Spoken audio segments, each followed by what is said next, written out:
સમય ઓછો આપ્યો હશે ઘરે, પણ મોબાઈલ નથી આપ્યો અમે. વાહ, સિક્સર. ત્રીજી વાત કે મારા જેટલા સ્નેહી મિત્રો છે એ લોકોને એ ઘોડિયામાં હતા ને છોકરા તેદુના એ ઓળખે છે. અને ભણતા થાય સુરતે છોકરો ભણતો. મેં મારી લાઈફમાં આજે પહેલી વાર કહું છું જાહેરમાં કે મેં મારી લાઈફમાં ત્રણેય છોકરાના કોઈ દી સર્ટિફિકેટ નથી જોયા. માર્કશીટ, એનું માર્કશીટ મેં જિંદગીમાં નથી જોયું કે એને કેટલા ટકા આવ્યા. કેટલો સમય આપો છો એ જરૂરી નથી, કેવી રીતે આપો છો એ મોટા મોટી વાત છે. બહુ અચ્છા. એ એક જ ડોઝ માયા આયનનો આવી જાય એટલે એને પછી બહુ અચ્છા, બહુ અચ્છા. આ નરું સત્ય કહું છું. મેં કોઈ દિવસ છોકરાઓને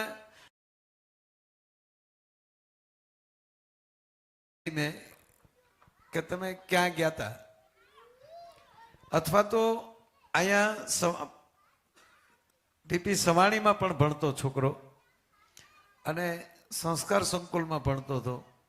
આવી બે ત્રણમાં એને એમ લાગે કાંઈ નથી રહેવું, કીધું નીકળો.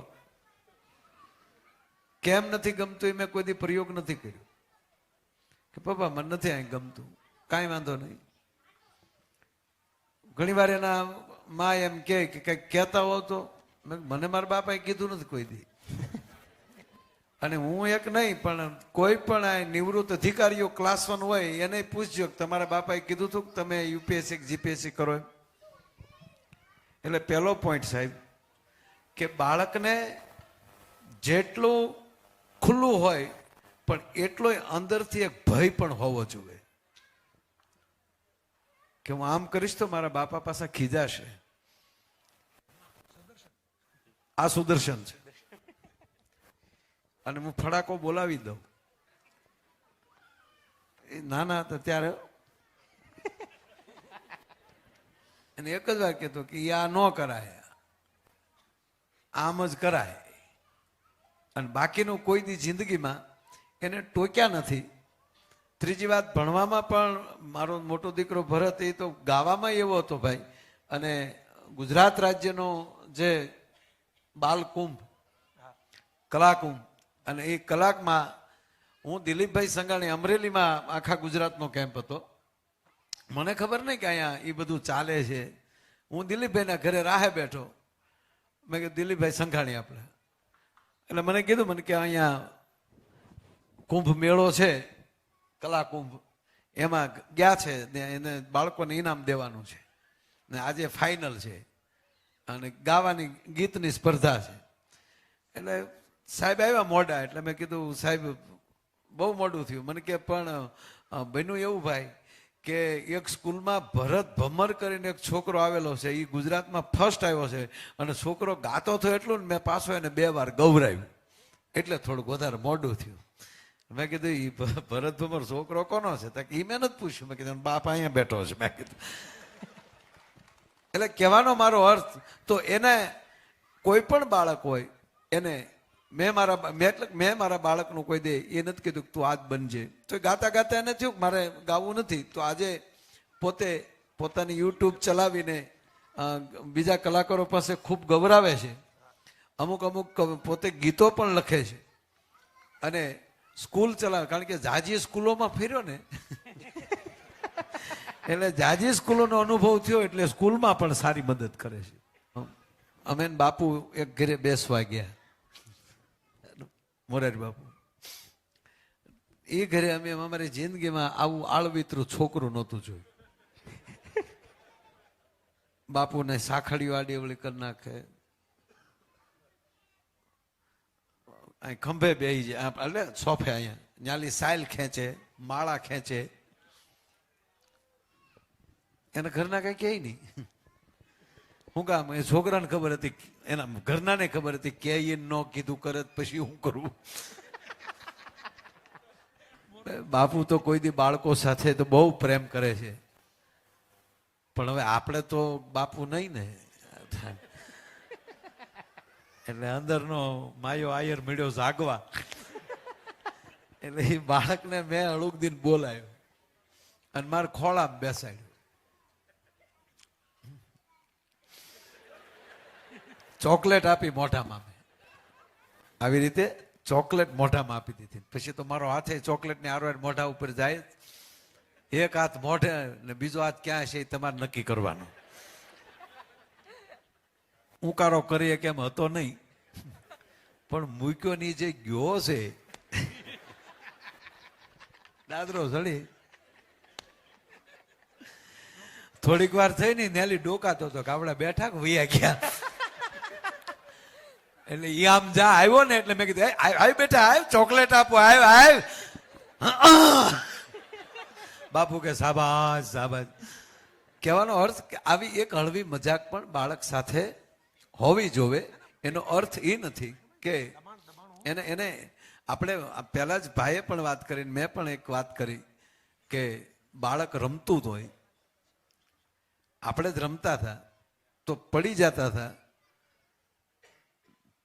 ચોલાણા હોય, લાગ્યું હોય તો ભાઈ આપને બધાને ખબર કે એ હરખું ન થાય ત્યાં સુધી બાપાની નજર સામે અવાતું નહીં. એ સોલાણા હોય તો એ ત્રાહા ત્રાહા વૈયા જાય. નગર ક્યાં પડ્યું થાય નગર નાખી એક. એ પણ એક એક એક એક બોધ છે. એટલે બાળક મજબૂત કેમ બને?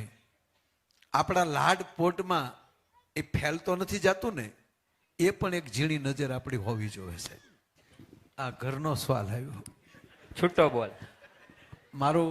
મારું માનવું છે કે તમારી માતૃભાષામાં જ ભણતર આપો અને એની અંદરની ઉર્જા વધશે ને તો એ વિશ્વની ભાષા શીખી જાય. પણ જો માતૃભાષા નહીં હોય ને તમારા મૂળ સંસ્કાર નહીં હોય તો ગમે એટલો ભણેલો હશે એ તમારા કામનો નહીં રહે. આ નરું સત્ય છે. તમે ક્યાં કરશો? ત્રીજું કે બે મારે તમારા પ્રશ્નોના, કારણ કે એક માએ પ્રશ્ન કર્યો છે. માં જ નિર્ણય લેતી હોય છે અને હું હંમેશા કહેતો હોઉં છું કે આખે આખું સંસ્કારનું માં છે ને એ ધરતી છે, બાપુજી વરસાદ છે. બાપુ વરહીને વયો જાય પછી તો પોદાને કેમ ઊભો કરવો ને એ તો માં નક્કી કરતી હોય છે. એટલે મોટામાં મોટી જવાબદારી માની હોય છે અને માને એટલું જ બાળક ઉપર નક્કી કરવાનું છે કે એક જ બાળક એવું છે કે એને સંપૂર્ણ માં ઉપર ભરોસો હોય છે કે મારી માં ખોટું ન બોલે. બાપુજી ઉપર એટલો બધો, એટલે બાપુજી બોલું નથી, હું બાપુજી છું, હવે તો દાદા છું યાર.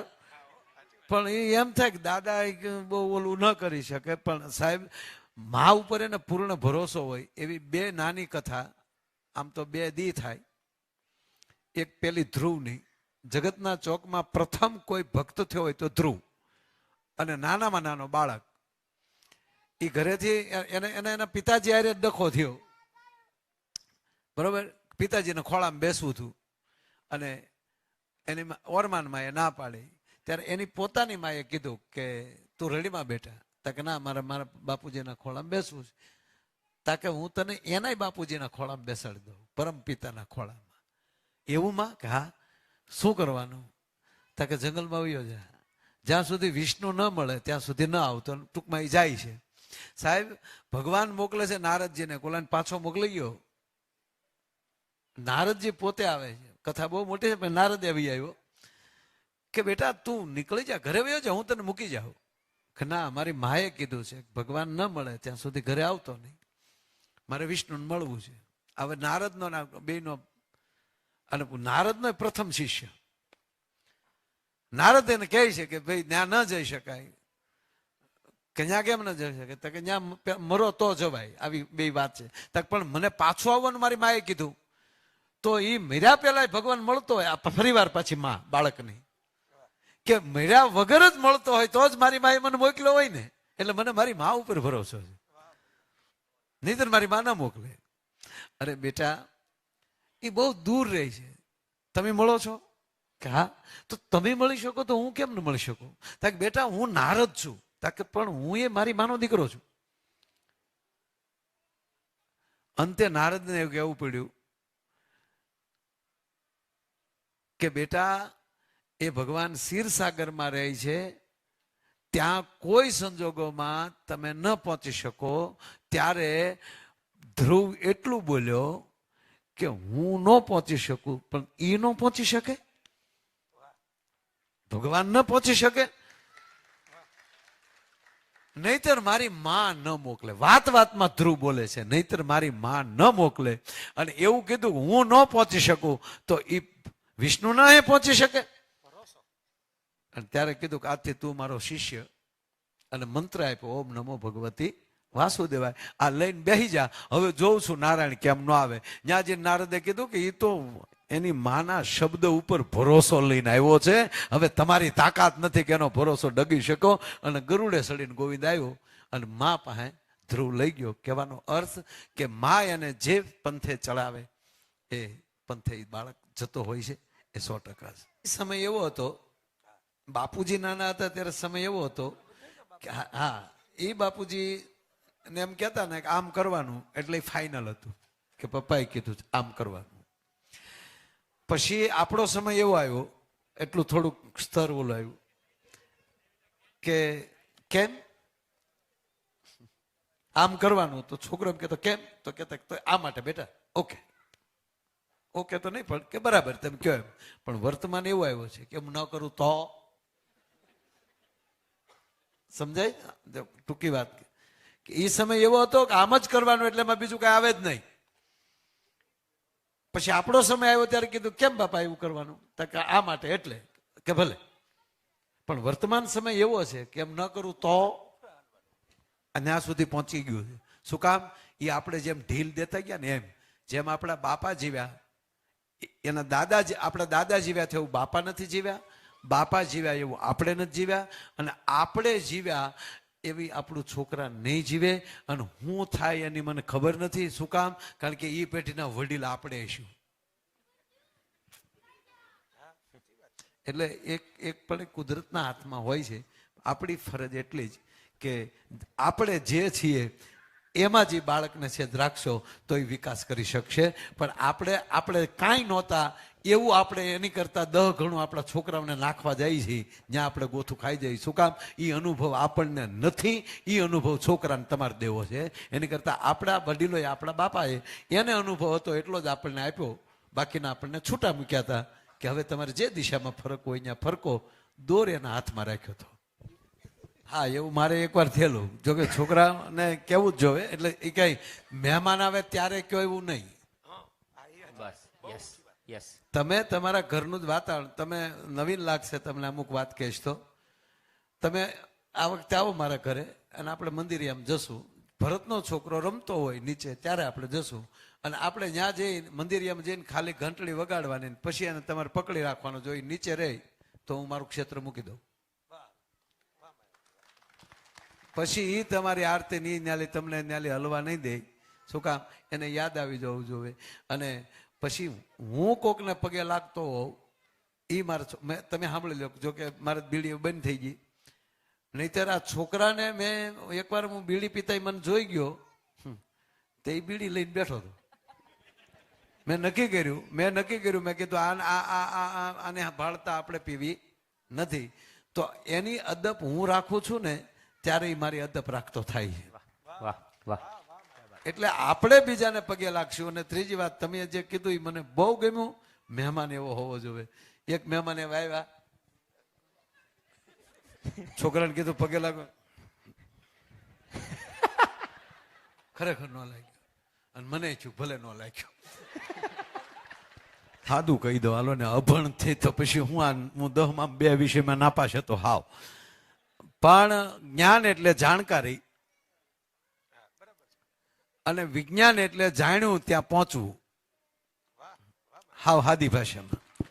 અને દાખલા તરીકે H2O એટલે શું થાય? બરોબર, આ જ્ઞાન.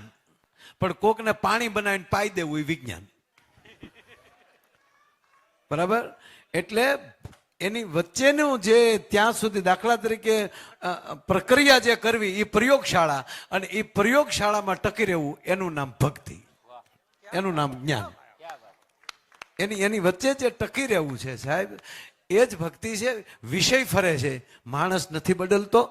અને જે વ્યક્તિ, અને બહુ સરસ પ્રશ્ન હતો એનો છેલ્લો જવાબ, કે કોઈની જેવું ભાઈ કીધું ને, જયભાઈ બહુ સારું બોલ્યા, કોઈ જેવું ન થવું. હું મારા વિદ્યાર્થીઓને કહું છું કે ઝાડવાને કોઈ દી ઝાડે કોપી કરી કોઈની, કે અહીંયા આંબો છે અને અહીંયા અડીને લીમડો છે, બેયના મૂળિયા એક થઈ ગયેલા છે, છતાં આંબો છે એની કેરીને આમ રસ જ ધરતીમાં લઈ ગોતીને આપશે, અને ઓલો લીમડો છે એ એની કડવાટ જ ગોતીને આપશે.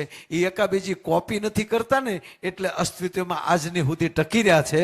માયાભાઈને માયાભાઈ જ થવાય, જયભાઈ કોઈ દી ન થઈ શકે. એને જે કહેવાનો મતલબ કે બાળકોને, આ બાળકની અંદર એ તેજ આવવું જોવે કે તું બન,